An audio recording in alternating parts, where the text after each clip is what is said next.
I want to say good morning, good afternoon, everyone. I appreciate you taking a look at this video.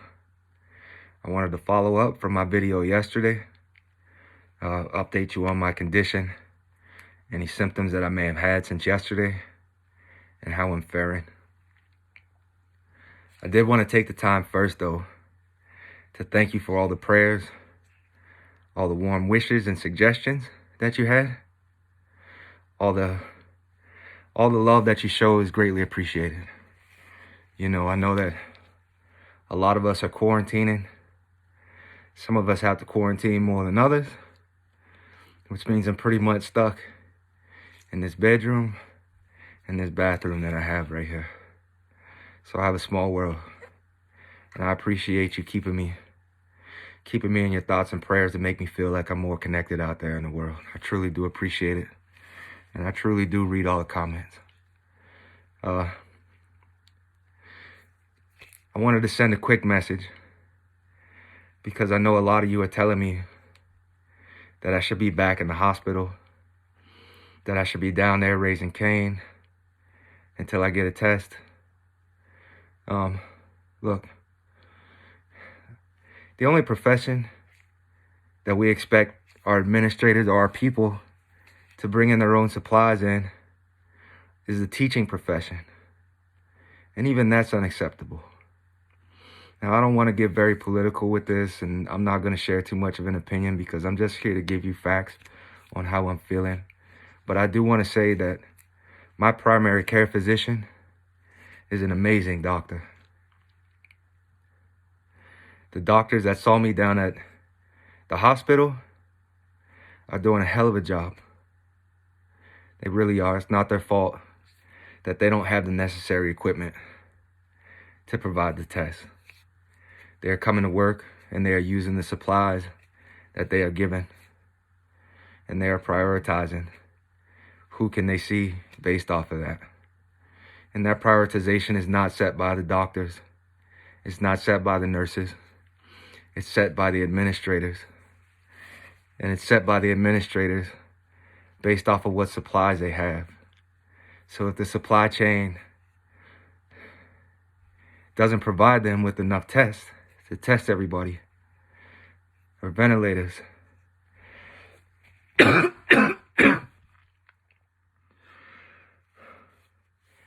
it's not their fault.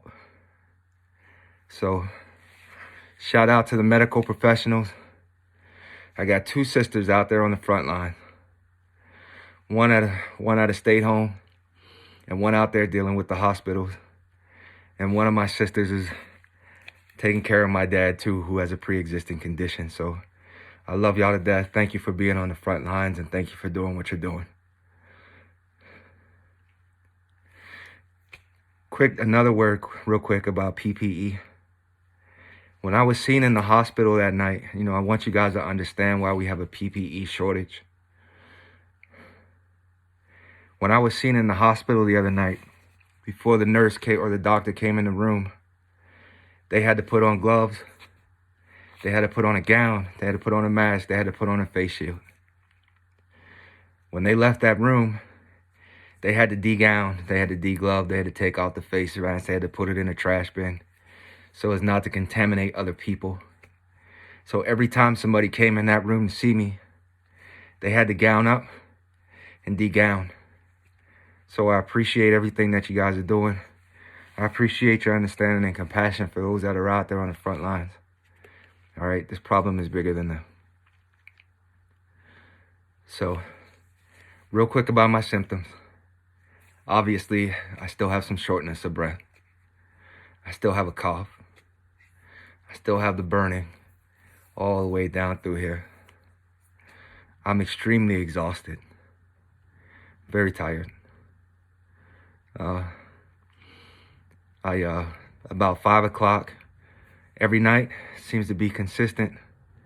My temperature starts to go up. I'm not sure what it is, but I know even when you're sick on a normal at night, it gets worse, and it seems to be consistent with this. That get a fever between about 5 o'clock, and then it goes down. But again, it's a low-grade fever.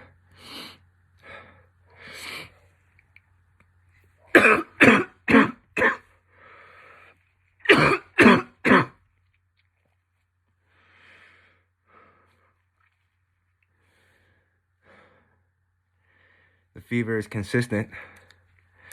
Well, let me tell you what a low-grade fever means. Low-grade fever to me, it's not getting really above 100 degrees, right? So they say your normal body temperature is somewhere about 98.6. And I guarantee you, once it gets above that, I don't care if it's 1 point or 2 points, you'll start to feel it. So I feel a little prickly, my forehead, my ears get red, you know, but it doesn't spike above that. It seems to stay pretty consistent, about 100 degrees or less. So thank God for that, because I know a lot of people out there are in worse shape than me when it comes to this. So those are pretty much where my symptoms are at today. Tired, tightening in the chest. I take a deep breath, I feel a little bit more constricted the deeper the breath I take. Shortness of breath. I'm still coughing. The truth of the matter is that if I were in the hospital and hospitalized, I don't know what they'd do for me.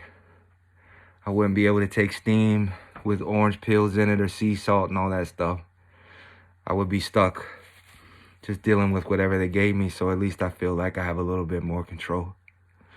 But I promise you, if I start to feel much worse, I will go to the hospital. My shortness of breath that you see comes from talking. That if I just sit still, I still feel tightness in my chest. But talking just makes me short of breath and a little tired. So again, I'm just presuming that I have this, or assuming that I have it. I'm not tested for it. There aren't enough tests. My primary care physician says she would call me when there are enough tests.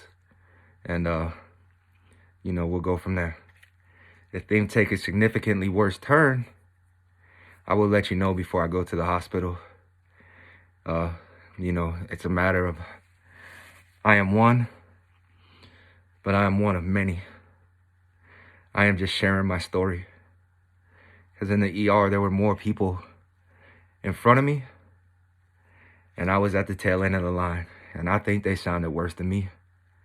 And I know that they were getting sent home too.